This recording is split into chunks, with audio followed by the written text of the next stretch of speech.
I would caution you against thinking that there's only a way or there's only two ways. Good morning. Happy Monday. I have Neuro Coffee in hand and it is perfect. All right. This is very exciting. This is the Intensive 13 week. Always look forward to these. Looking forward to joining a great group of people in the Purple Room and evolving the model another level. For those of you on iFast University, we're going to have a content update today, so be looking for that. If you're not on iFast University, go to ifastuniversity.com. You can get signed up there. Today's Q&A comes from Larry, who is an iFast University member, and he had some questions in regards to how we're coaching some breathing activities depending on the wide versus narrow archetype. So remember that when we have a narrow ISA archetype, we have an axial skeleton that is biased towards inhalation with a compensatory exhalation strategy superimposed.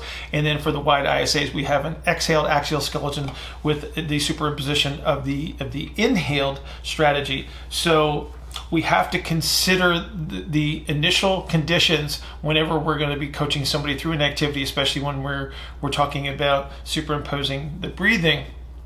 And I actually have talked about this. So what I'm going to do is I'm going to cut away to a video from June of last year where we actually talked directly about this, Larry. So I would suggest that you can watch this repeatedly if you like on the YouTube channel. For those of you who have not subscribed to my YouTube channel, please go there and subscribe, and you can get all those videos as well.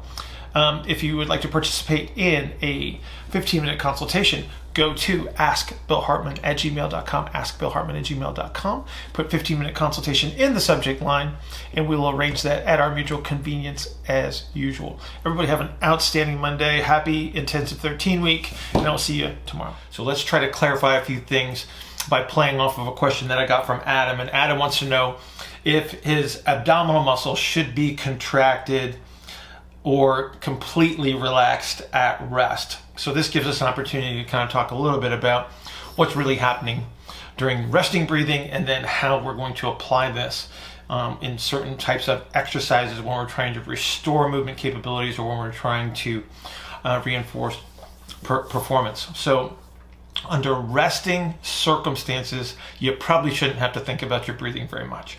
At least I would hope that you wouldn't.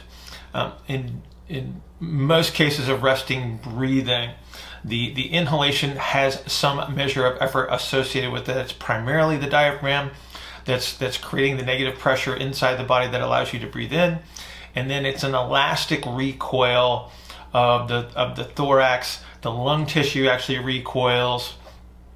You have the eccentric orientation of the diaphragm creating a positive pressure, and then you exhale. So there's a slight little tweak of abdominal activity at the end of an exhalation that's almost non-existent. In fact, for a long time they said that there wasn't any, and then there's a little bit of research that says that there is.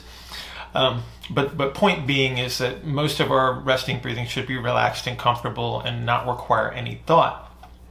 Now, when I started talking about the two archetypes, when I started talking about wide ISAs and narrow ISAs and classifying them in regards to their tendencies, we started to talk about using different ways of breathing to reinforce a change, to get someone to the opposite end of this. It appears to be this dichotomy of inhalation, exhalation. They're actually occurring at the same time, so it's not really a true dichotomy. But because the diaphragm does not descend uniformly in the two archetypes, it requires that there's two different types of breathing when we're trying to restore movement capability. So with the narrow ISAs, because of the way that they trap air in the thorax, if we use a high pressure strategy, all we do is reinforce the compensatory strategy. We continue to trap air and we don't make the changes that we've been attempting to change. And so we would use a more relaxed mouth, sort of, we always describe it as like fogging up a window, fogging up a mirror type of breathing, because if we can slow down the exhalation, we actually provide time to clear the air that would normally get trapped during the compensatory strategy that a narrow ISA would use. With a wide ISA, we tend to use a little bit more forceful exhalation, because what we have to do is we have to close the wide ISA, and the way we do that is using superficial musculature like external oblique, which would then narrow that angle. So that actually does require a little bit more of an effortful exhalation.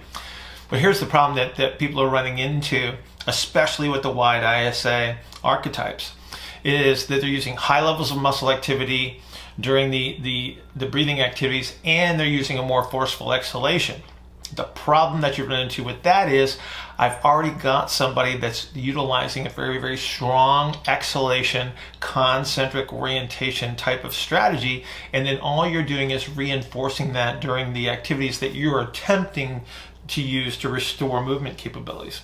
So what you end up doing is you just reinforce the strategy, because by driving the exhalation too aggressively, they recruit their superficial strategy just like they're doing under most circumstances, and then you don't get the changes that you want. And so we have to take the superficial strategies into consideration whenever we're trying to coach somebody through some form of breathing activity, especially when we're trying to restore movement. So under those circumstances, we actually use a very relaxed, casual type of breathing with very slow, methodical movements. Very, very low tension, very, very low effort. And because again, if we have this really, really strong, wide ISA, superficial, concentric orientation, you're never going to get your way out of that by trying to use more effort, because again, you just reinforce the strategy. So again, I would caution you against thinking that there's only a way or there's only two ways. What we have to do is we have to consider what this person that we're working with is bringing to us, and then we have to reason our way through the strategies to alleviate whatever we're trying to change or reinforce what we're trying to reinforce. So from a performance standpoint, if I do have somebody that has to drive a lot of high force, then I do want to use a concentric strategy. I do want to use this aggressive exhalation. So always taking the individual into consideration is where we go. It's always n=1. It's always in a gray. Everybody wants a black and white answer when it comes to all of these concerns. But the reality is that we have to adapt our treatment strategy or training strategy to the individual. So it's not as black and white as everybody makes it seem to be. So please, please, please take that into consideration. So thank you, Adam.